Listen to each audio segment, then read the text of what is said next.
Hello friends, स्वागत है आपका मेरे यूट्यूब चैनल पे। कैसे हैं आप सब? मैं आशा करती हूँ कि आप बहुत बढ़िया होंगे और आपकी तैयारी फर्स्ट क्लास चल रही होगी। तो फ्रेंड्स, जैसा कि दिख रहा है, मैंने इस वीडियो में ला है मानव रोग। जैसे कि मैं अभी कुछ टाइम से साइंस के ही क्वेश्चन करवा रही हूँ और साइंस ही सीरीज चलती रहेगी।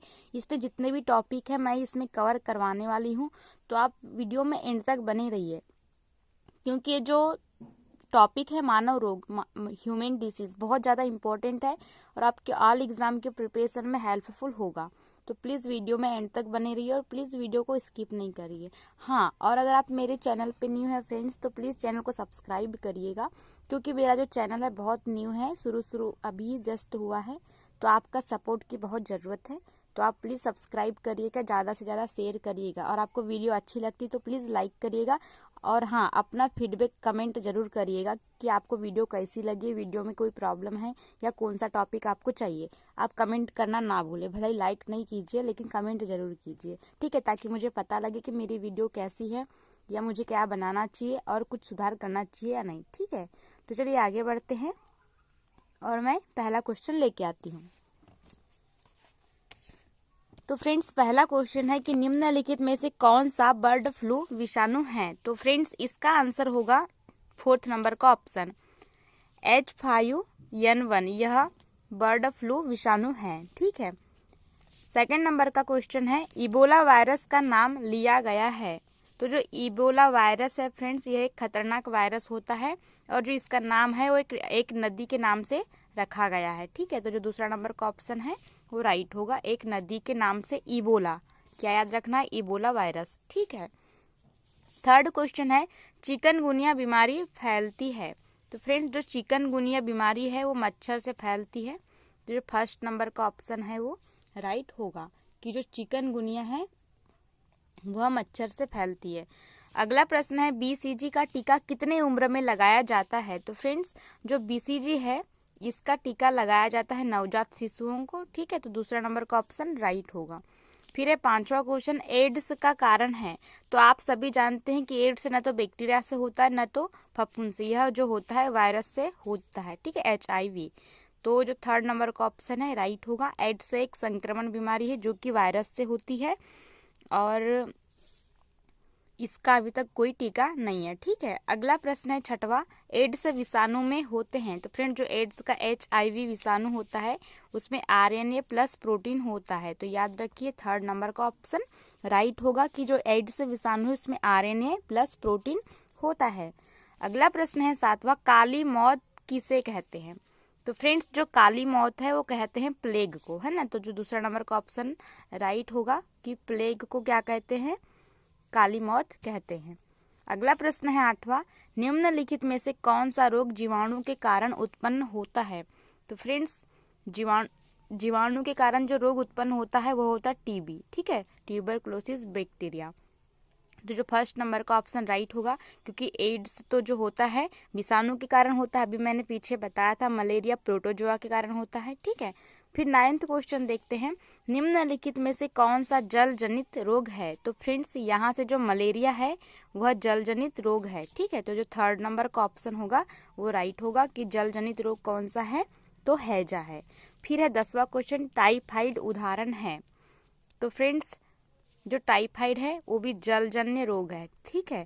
थर्ड नंबर का ऑप्शन राइट होगा कि टाइफाइड काय का उदाहरण है? जल जनित रोगों का उदाहरण है, ठीक है। 11वां प्रश्न है, निम्नलिखित रोगों में से एक जो पानी के प्रदूषण की वजह से नहीं होता। तो फ्रेंड्स, यहाँ से जो हेपेटाइटिस B है वह पानी के प्रदूषण की वजह से नहीं होता है ना, इसको देखिए। तो जो सेकंड नंबर का ऑप्शन होगा वो राइट होगा, हेपेटाइटिस B पानी के प्रदूषण की वजह से नहीं होता है। फिर 12वां क्वेश्चन है, पीलिया किसके संक्रमण के कारण होता है? तो फ्रेंड्स, इसका आंसर विषाणु, जो फर्स्ट नंबर का ऑप्शन है विषाणु, इसके कारण पीलिया होता है। तो याद रखिए फर्स्ट नंबर का ऑप्शन राइट होगा कि जो पीलिया रोग है वह विषाणु के संक्रमण से होता है। फिर है अगला 13वां क्वेश्चन, जो प्लेग है वह किससे फैलता है? तो फ्रेंड्स, जो प्लेग है वह फैलता है जीवाणु से। फर्स्ट नंबर का ऑप्शन राइट होगा, प्लेग जीवाणु से फैलता है। 14वां क्वेश्चन, मिनी माता रोग शरीर में किस धातु की हानिकारक मात्रा के कारण होता है? तो फ्रेंड्स, जो मिनी माता रोग है यह पारा, शरीर में अगर जो पारा की मात्रा अधिक हो जाती है तो उसकी वजह से मिनी माता शरीर में हो जाता है। ठीक है, फिर 15वां क्वेश्चन है, टीटनस नामक रोग किस निम्न नाम से भी जाना जाता है? तो फ्रेंड जो टीटनस है वह लग्जा के नाम से जाना जाता है। ठीक है, तो 3rd नंबर का ऑप्शन राइट होगा। फिर जो टीटनस है बहुत गंदी बीमारी होती है, किसी धातु के जंग लगे पार्ट जो घाव में लग जाता है उसकी वजह से टिटनेस होता है। इसके लिए 24 घंटे के अंदर टिटनेस का इंजेक्शन लगाना होता है, नहीं तो बहुत ज़्यादा खतरनाक हो जाता है। ठीक है, अगला क्वेश्चन है, टाइफाइड से शरीर का कौन सा अंग प्रभावित होता है? तो दोस्तों जो टाइफाइड है उससे शरीर का जो आंत है वह प्रभावित होता है। तो 2nd नंबर का ऑप्शन एक्यू राइट होगा। तो याद रखिए टाइफाइड में हमारा कौन सा अंग मतलब खराब हो जाता है? तो आंत। फिर है नेक्स्ट, स्लीप एपनिया एक भयंकर निद्रा दोष है ना, ये है स्लीप एपनिया एक भयंकर निद्रा दोष है जिसमें लोग निद्रा में बार बार श्वास बाधित होती है। ठीक है, मतलब जैसे स्लीप एपनिया किसी को जो हो जाता है, एक टाइप का निद्रा दोष होता है, उसमें जो आदमी जब नींद में होता है तो बार बार श्वास बाधित होती है, मतलब श्वास लेने में क्या होती है, दिक्कत होती है। ठीक है, अगला प्रश्न है 18वां, मायोपिया किस अंग का दोष है? तो बहुत ही ज्यादा इजी फ्रेंड, जो मायोपिया है वह नेत्र का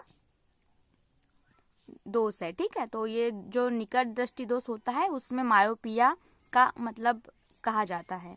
फिर है 19वां, कि शरीर के अंदर लौह की कमी से उत्पन्न होने वाला रोग है? तो आप सभी जानते हैं और ऐसा कोई होगा नहीं जिसको नहीं पता होगा कि लौह की कमी से जो रोग होता है वो एनीमिया होता है ना।